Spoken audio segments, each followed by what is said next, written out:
What's up 10x devs? Today we're diving deep into how Tailwind CSS ensures that your website is responsive and works properly. Works properly meaning whenever you are on a mobile device and you want it to be responsive, it pops up and you don't have any bugs or issues. Let's go ahead and get started. So let's dive a little bit more into the question, what is a responsive design? Well, you can kind of think of it as origami for the web. Just a single sheet of paper transforms into multiple shapes.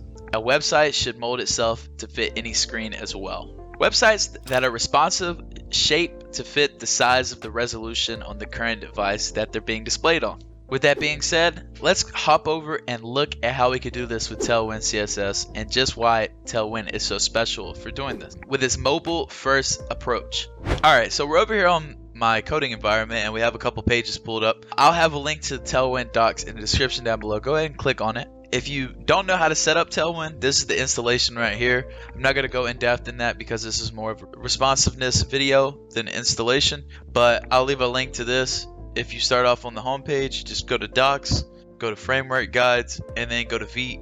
That's what I'll be using. But we're actually going to head over to responsive design, and right here you can see using responsive utility variants to build adaptive user interfaces.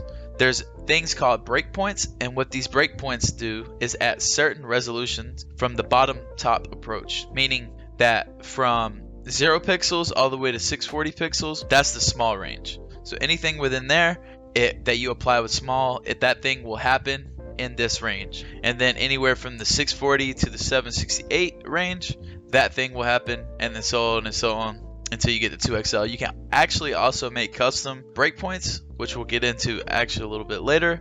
And the reason this is so nice is because the mobile design first. So whenever you're using Tailwind, you want to build your website thinking of a mobile first kind of approach. Would I want my div to look like this or look like that? And we'll kind of actually go into a couple things right now where I'm showing you an example of how these breakpoints work. So we'll go into the code and pull up this website.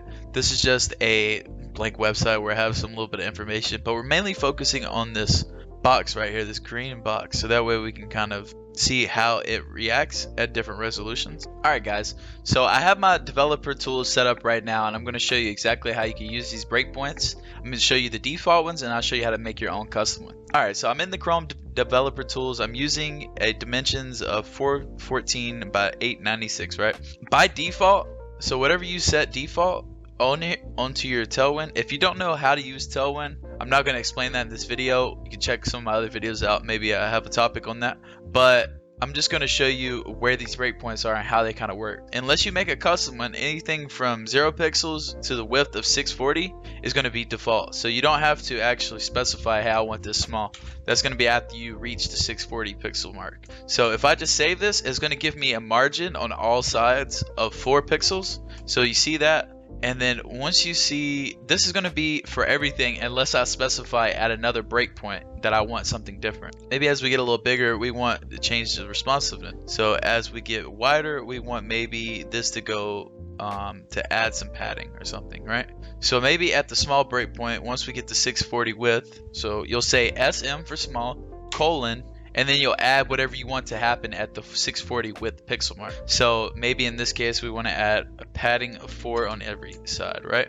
So I just saved it, nothing happened, but keep a close eye on this, right? Or this is the width. So let's make it a little wider, all the way almost to 640. So if you look right here, once we get to 640, if you look right here, you should see there become a little bit of space within this, giving it some padding. And as you just saw, it gave that padding. Now this is going to be the same all the way until we hit the 768 or we give it a custom break.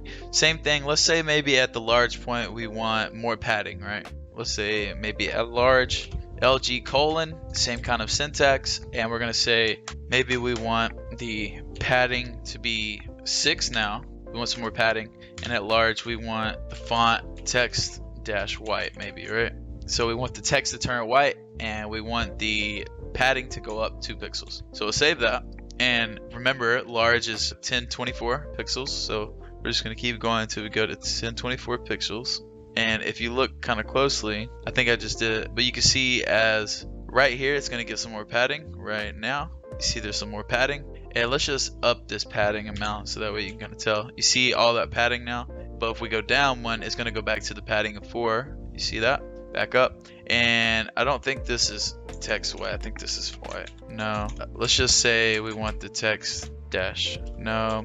Let's see what the, and this is another good reason why the docs are so good, because I haven't used Tailwind in a little bit, so I forgot actually the colors are for the text. So if we go down and we look for text, we should see it right here somewhere. That, all right, text color right here. So text dash white.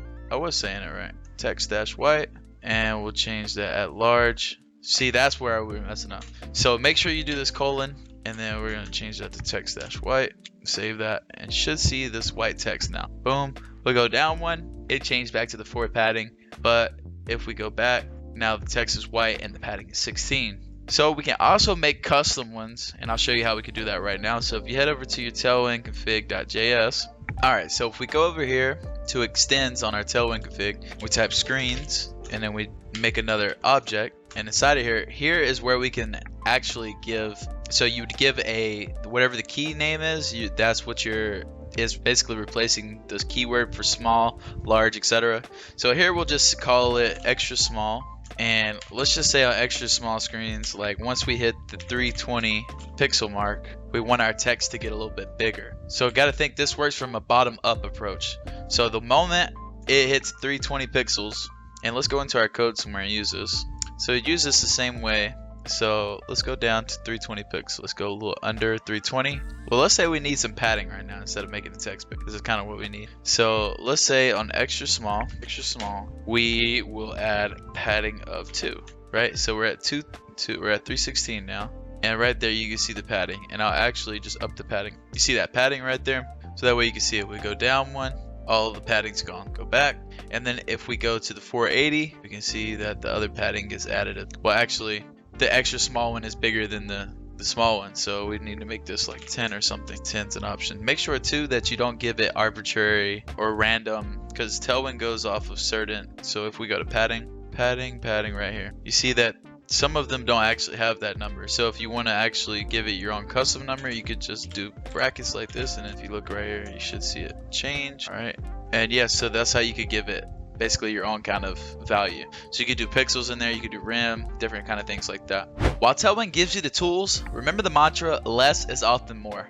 Just because you have all these tools to work with, don't go overboard. Keep it simple. Keep a couple breakpoints, add them where you need them. This isn't a necessity, but try and make your websites responsive. They add a little bit of touch to them, and definitely when an employer is looking at your website, if they put it on the developer tools and they see that it's responsive, they're definitely going to be impressed. So with that being said, if you liked the video, please smash that like button and join the Discord in the description down below, where we're helping people join and break into tech all the time.